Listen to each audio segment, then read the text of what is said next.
Olá, investidor! O meu nome é Wagner Caetano. Inicio agora o programa Cenário em Vídeo, 21 de julho de 2020, 11 horas e 51 minutos, 24 graus, uma manhã maravilhosa, muito bonita, agradável aqui em São Paulo. E desde já eu peço o seu like, compartilhe o vídeo, fale da Top Traders nas suas redes sociais. Na descrição dos vídeos tem o nosso Facebook, Instagram, site, treinamento gratuito, seja bem-vindo à Bolsa. Tem uma série de coisas no nosso canal gratuito no Telegram também. Deixa eu mostrar aqui para vocês. Então, além de todos os ativos que nós estudamos à disposição, seja bem-vindo à Bolsa, Telegram, Instagram, Facebook e o nosso site com inúmeras iniciativas gratuitas à sua disposição. Última vez que eu falo do assunto, Imersão Técnica 10. A aula preparatória vai ser agora na quinta-feira, 19 horas. 19 ou 20 horas, a minha equipe sabe aí, já até informou os alunos. Acho que às 19. E semana que vem, quarta e quinta, tem as aulas ao vivo. Se você estava na pré-lista, se você faz parte do nosso grupo fechado ou é ex-aluno de imersões anteriores, escreva para suporte@toptraders.com.br.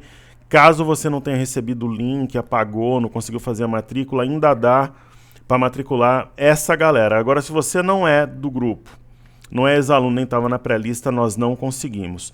Para esses grupos anteriores, a gente consegue gerar o link de maneira manual e matricular ainda o aluno. Antes da aula extra, dá para fazer essa matrícula. Nós não deixamos nenhum aluno que queira fazer o treinamento para trás, desde que ele esteja nos grupos citados anteriormente. Ok? Pessoal, eu vou começar os estudos falando do petróleo. É um dos grandes destaques da sessão de hoje. Teve o acordo entre os líderes europeus. Um mega pacote, e o mercado comemora com compra, só que negocia longe das suas máximas, a maioria das bolsas, né? O petróleo, desde o dia 22 de abril, quando ele fez uma mistura de martelo com arame, foi fora da banda, fechou dentro da banda, nós falamos em compra, depois ele rompeu um pivô a 23,20, rompeu um fundo anterior a 21,68, e qual que é o nosso alvo? 45,20. E a gente acha que ele vai bater os 45,20 e vai cumprir o objetivo. Simples assim. Está subindo a ladeira, tal. Isso impacta naturalmente na Petrobras. A Petro 13 e a Petro 4 são grandes destaques de hoje na ponta compradora. Eu tenho um estudo prontinho aqui da Petro 4. Deixa eu colocar aqui no cartezinho. Então a Petro 4... qual que é a nossa expectativa? Teste de 24,71 ou pelo menos dar o início da boca do gap, a 24,13. Então ela está bem pertinho, chegou a bater 23,60. Mesmo que ela corrija no curto prazo, eu acho que ela vai bater nessa região até nos 25. Né? Eu acho que a Petrobras está atrasada. E o que ela está fazendo hoje? Pivô de alta. Está tentando, né, fazer o pivô. Aí é um ponto delicado aqui na região. Ela tem aqui um fundo.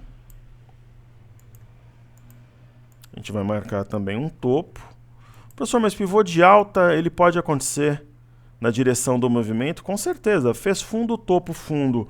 Rompeu a cabeça, é pivô. Não é só na reversão. Né? Então, qual que seria o ponto-chave aqui? O 23,43. Né? Agora, se ela fechar abaixo, de repente dessa alta de 2,95, ela fechar com menos de 2% de alta tal, fica uma ideia de rompimento falso. E tem balanço aí no ar, né, pessoal? Aí esse gap de fuga, ele acabaria se tornando um gap de área, seria preenchido e ela viria nos 22,91 pelo menos. Ainda tem muito chão pela frente. Vamos ver o que essa belezinha nos reserva. Falando de Bitcoin... Bitcoin tem sido pouco interessante, né, nas últimas sessões. Ele está dormindo. Bitcoin está em férias. E hoje ele dá um sinal de vida aqui, né, em um candle só. Ele varre vários. Então, para quem estava esperando um sinal de compra, está aí o sinal. Né? Eu não compraria, mas é um sinal. Quer dizer, um candle mais pujante e tal. E com volume um pouco melhor.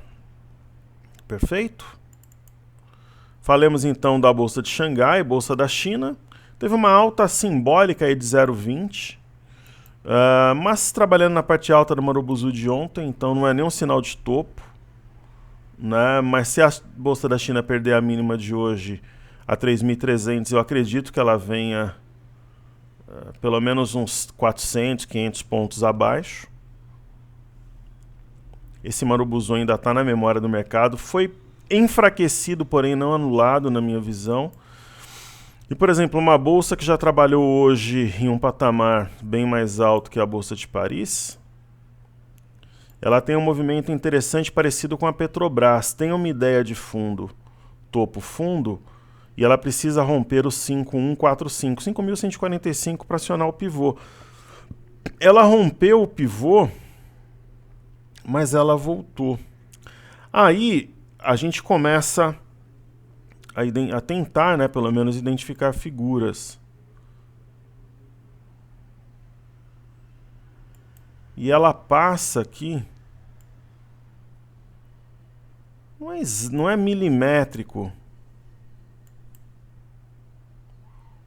Mas ela passa uma ideia de canal.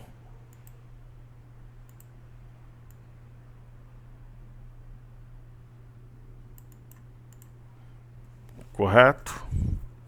Ah, professor, mas aí o caminho natural seria buscar a parte alta. Sim, desde que ela não deixe uma estrela cadente na cabeça do pivô.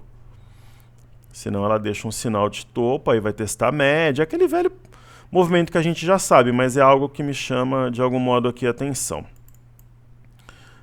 Não é que vai reverter, que vai ter um caos, vai cair. Não. Mas significa que de repente o pacote estava no preço. Esse canal não é tão óbvio assim, por exemplo, na Bolsa de Frankfurt. Agora, o que a gente tem na Bolsa de Frankfurt? Uma LTA importante que pode ser testada novamente, né? O que nós temos aqui? Uma região de resistência, 12.858, 12.913... região de 12.900. Se fica um candle como esse aqui com a máxima fora da banda, né, provavelmente testaria esse topo anterior ou a própria LTA, alguma coisa perto disso. E aí nós temos a Bolsa do Reino Unido, Bolsa de Londres, onde eu tenho uma quantidade significativa de alunos que operam. Aqui tem um alargamento que a gente já conhece. Tem uma ideia de um ombro, cabeça-ombro invertido, mas precisa romper um batalhão de resistências. O ponto mais alto aqui é 6.340, por aqui. E é um candle que também trabalha longe da sua máxima, né, uma correção no tempo. Né. Então uma ideia de mastro bandeira só não é porque seria desproporcional, teria que ser um mastro maior por número de candles da bandeira. Perfeito? Aí nós temos o índice Nasdaq aí na tela, o índice de tecnologia. Deixa eu ver se tem... Ó, minha equipe está pedindo para eu dar um recado aqui, ó. Quem é aluno da imersão, no dia da aula, estará abaixo da aula no Nutror, pronto para download sobre o fluxograma, pessoal. Como muita gente vê os programas no YouTube, quem é aluno, façam isso, tá? É só falar para o pessoal clicar no ícone de uma nuvem com uma seta dentro dela. Perfeito? Maravilha. Tá dado o recado, então. Isso para alunos da imersão, ou pessoal que ainda vai tentar correr para fazer a matrícula daqueles grupos que eu falei. Eu não gosto de deixar nenhum aluno para trás. Eu acho absurdo, assim, quando... Assim, as vagas estão fechadas, né? Agora, pô, ex-aluno, tá no grupo, ou tava na pré-lista, às vezes a pessoa tava doente, viajou, tava com alguma coisa familiar. Eu não vou deixar o aluno sem fazer a matrícula para dar uma de doido, fechou, fechou. Não tem essa, né? A gente não consegue abrir para o mercado, porque o pessoal que está nesses grupos já tem o cadastro com a gente, né? Mas assim, esse negócio de deixar aluno para trás para dar uma de louco, forçar a fazer a matrícula da próxima vez, esse tipo de postura, como aqui não é circo, né, um trabalho sério, eu não admito de forma nenhuma. Minha equipe é alinhada comigo, uma equipe maravilhosa, inclusive. Então a gente não faz isso, não. Também não é certo ficar reabrindo o curso. Você fecha o carrinho e fica reabrindo para o mercado, né? Isso daí eu acho complicado também, porque você não tem uma deadline. O que a gente procura é ter o equilíbrio e ser coerente nas nossas atitudes.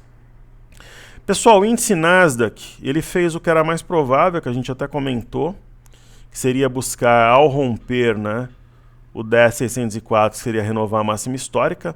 Máxima histórica intraday anterior 10.824, a máxima histórica hoje 10.839. Só que é o seguinte, se fechar abaixo de 10.824, como parece que o fará, fica com uma cara de rompimento falso, né? Aí teria que reagir amanhã. Aí se amanhã for um dia de queda de novo, aí fica realmente com cara de rompimento falso. E aí tem as médias como suportes imediatos e essa LTA, que forma o alargamento. Aí nós temos o Dow Jones, o índice Nasdaq que estava muito forte na madrugada, os futuros.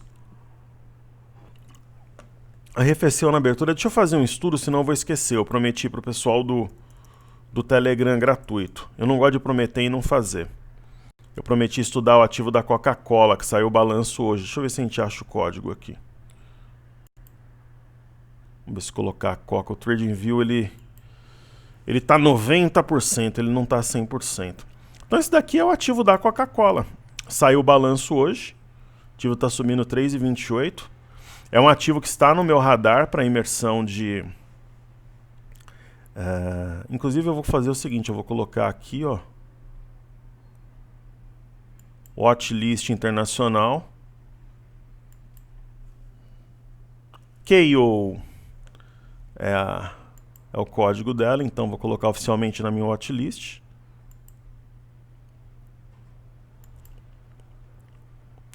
Então a Coca-Cola, o que ela fez? Ela fez o padrão de ombro, cabeça, ombro invertido, com uma neckline inclinada, né?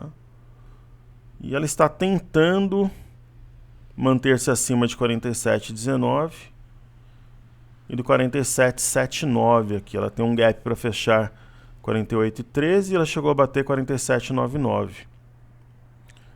Eu acho o seguinte, quem está comprando, eu colocaria o meu stop em fechamento no 47,19. Fechou 5 centavos abaixo, lucro no bolso. Ela fez um movimento de correção no tempo, né? E é um stop interessante para quem já vem comprado ou desde o arame ou desde da pinça de fundo. Aqui. Perfeito? Eu acho que dá para comprar ativos mais baratos, tanto que eu estou líquido no Brasil e Estados Unidos. A gente foi realizando tudo de uns dias para cá, estamos líquidos, e eu acho que uma correção de uns 2, 3% aqui lá fora seria saudável e geraria excelentes oportunidades. Mas se não corrigir também, a gente vai peneirar os ativos aí e vai entrar da mesma forma. Talvez até ativos defensivos ligados a dólar e tudo. Tudo é possível, ok? Então, continuando aqui com os estudos falando do Dow Jones, então tá aí promessa cumprida. O Dow Jones, desde que ele rompeu esse triângulo aqui, ele tem andado de forma importante para cima, porém lenta, né? Ele fez uma correção no tempo e o ponto a ser rompido é o 27,071. Só que o ativo, o que ele fez? Ele fechou um gap a 26,938. Ó, fechou no dia 15 de julho. Quando fecha gap e não vai na direção que vinha anteriormente, muitas vezes esse ponto se torna referência à venda, que é equilibrar as forças. Então assim, se ficar abaixo do gap, abaixo do 27,071, fica com uma cara de topo duplo. Não é nenhum drama, o mercado não vai, na minha opinião, inflexionar, não vai vir uma queda, mas ele pode corrigir 2%, 3%, por que não? Né? Inclusive, eu acho que é possível traçar aqui uma LTA. Vamos ver. Né?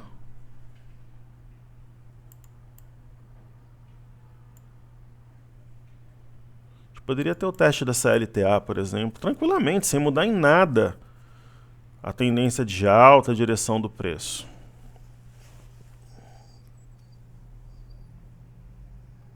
Não. E aí nós temos, por fim, o S&P.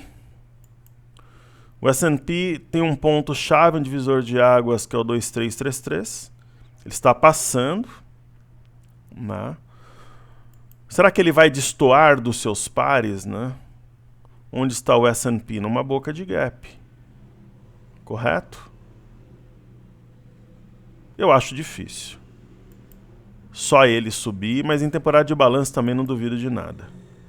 Acho que um teste da média de 5, do próprio 2.333 seria o mais provável no curtíssimo. E aí, por fim, falemos do EWZ, a ETF brasileira negociada em Nova York. O EWZ está entregando o movimento que a gente comentou que ele o faria desde aqui de baixo. Isso daqui não é exatamente um Três Rios, mas é quase isso. Ó. Tem um ponto aqui numa boca de gap, um ponto importante, e rompeu uma LTA cruzou-média em modo compra. Aí ele fez um pivô a 31,19 e um outro pequeniníssimo a 31,31. O que ele faz? Vem nessa região de 33,12. Qual foi a máxima de hoje? 32,89. Professor, o que você faria se você tivesse comprado no EWZ? Eu colocaria o lucro no bolso, porque ele está aqui perto de um objetivo, fora da banda, com alguma distância em relação à média de 21. Colocaria o lucro totalmente no bolso. E o que destoa, né, de um cenário potencialmente corretivo, de uns 2, 3% no curto prazo, é o VIX. Porém, entretanto, todavia, o VIX cumpriu uma simetria em A, mais ou menos isso aqui, ó. O A nada mais é que o V invertido.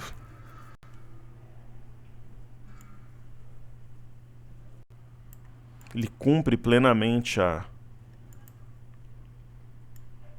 figura, né? Correto? O TradingView já foi mais rápido. O programa começa a popularizar, é um problema.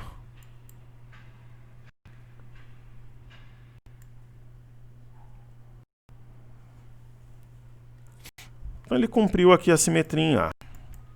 Correto? Aí você fala, ele está abaixo da média, tal, vai derreter. Só que ele está numa região de suporte, que é o 23,54. Né? Ele pode respeitar essa região, e se ele romper de baixo para cima naturalmente, né? O 24,92 é aquela velha história, você perde um fundo anterior e o mercado vai acima, aí dispara. Aí sim, esse cenário de uma correção de uns 2, 3% que eu acredito, ganharia força.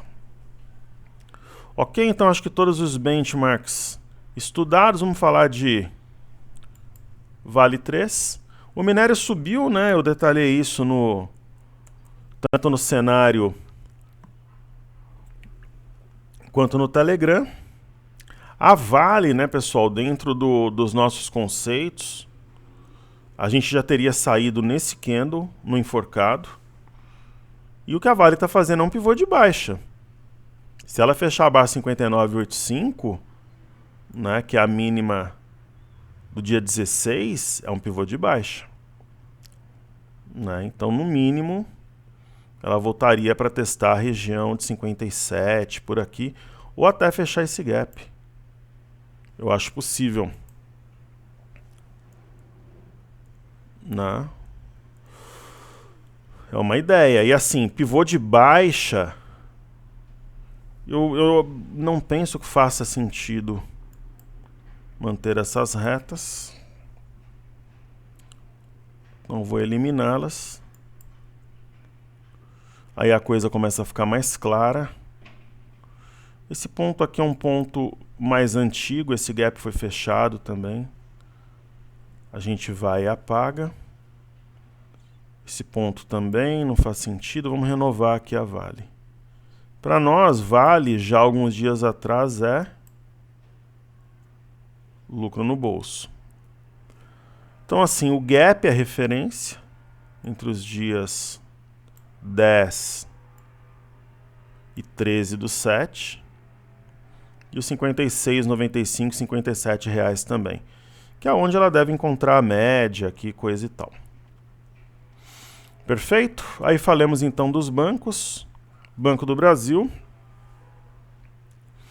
Banco do Brasil faz um movimento arrastado, né, acima do 35,13. Não dá para dizer muita coisa. Eu afirmei semana passada que acima de 55,13 iria buscar os 38. Eu acredito nesse cenário, mas, por exemplo, ontem fechou a 35,32 e hoje ele não dispara. Então, esse cenário perde força. Pode até acontecer, se passar por uma correção seria oportunidade, mas aparentemente vai ser um movimento lento, né? Salvo alguma coisa que a gente veja no balanço. Já Bradesco está aqui acima do 22,80, está rompendo 23,14, que seria para mim um ponto de stop. Se eu tivesse comprado em Bradesco, se bater 23,10 no intraday, eu colocaria o lucro no bolso. E eu acho que vai acontecer. Seria uma estratégia curta para não devolver lucro. Em YouTube nós temos sim um triângulo rompido.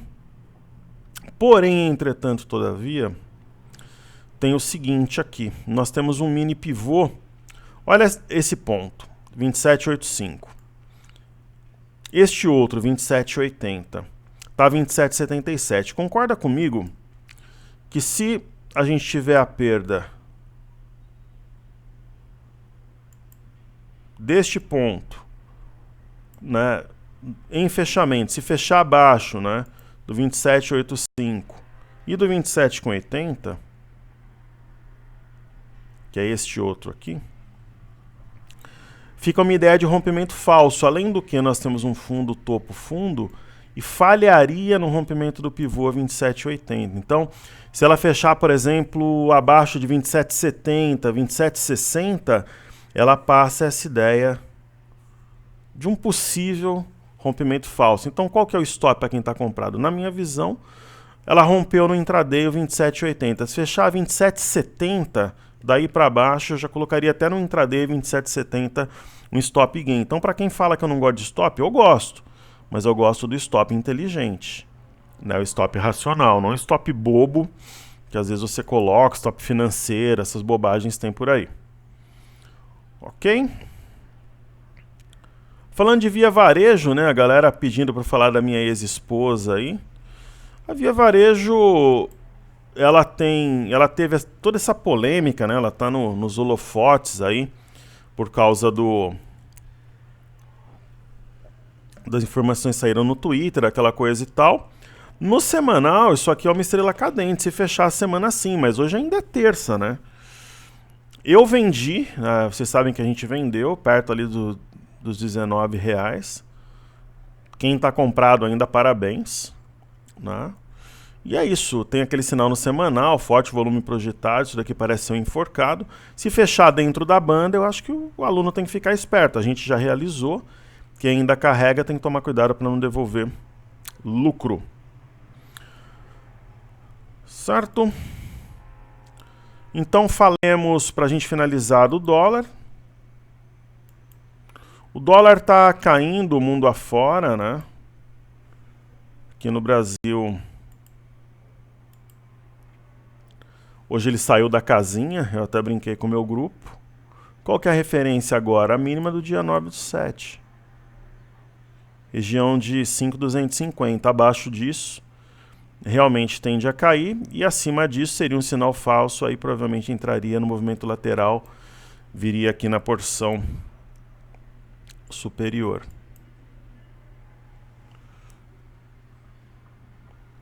Falando do dólar no intraday, está bem esticado, né? Eu não abriria posições aqui, né? Tá tentando aqui em torno da banda montar um fundo. Se tiver um candle verde aqui que destoar esses vermelhos, mesmo num 15 minutos, no 30 minutos, para quem é mais doidão aí, vale a pena comprar com stop abaixo da mínima da sessão. Doidão, não digo, eu falo no bom sentido, né? Para quem é um trader mais arrojado e tal, por exemplo, montou um candle aqui, começou a varrer um candle mais amplo, seria algo novo, né? E aí, pra gente finalizar, BOVA 11. O BOVA 11 tá de lado, não diz muita coisa. O BOVA 11, ele vem, né, naturalmente como o IBOV, o mini índice subindo a ladeira, pessoal. Ele se apoiou, né, ele fez uma âncora aqui na LTA.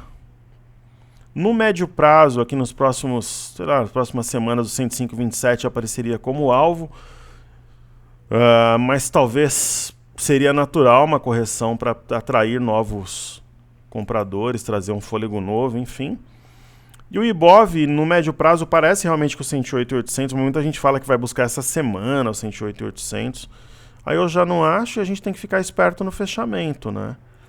Ele está bem na região da banda de Bollinger Superior, se deixar um candle de reversão aqui, alguma coisa assim, e amanhã perder a mínima, o 100,860 seria alvo, desde que perca a média de 5 períodos, que é essa linha verde.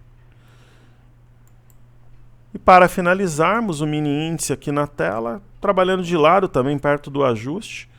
Candle vermelho, mas que não quer dizer nada. E aqui a gente tem um intraday, um 30 minutos. Ele montou topo, fechou o gap, foi um gap diária. Mas aí ele montou um martelo sobre a média móvel de 21 períodos. Está reagindo aqui, vamos ver até que ponto vai essa reação, né?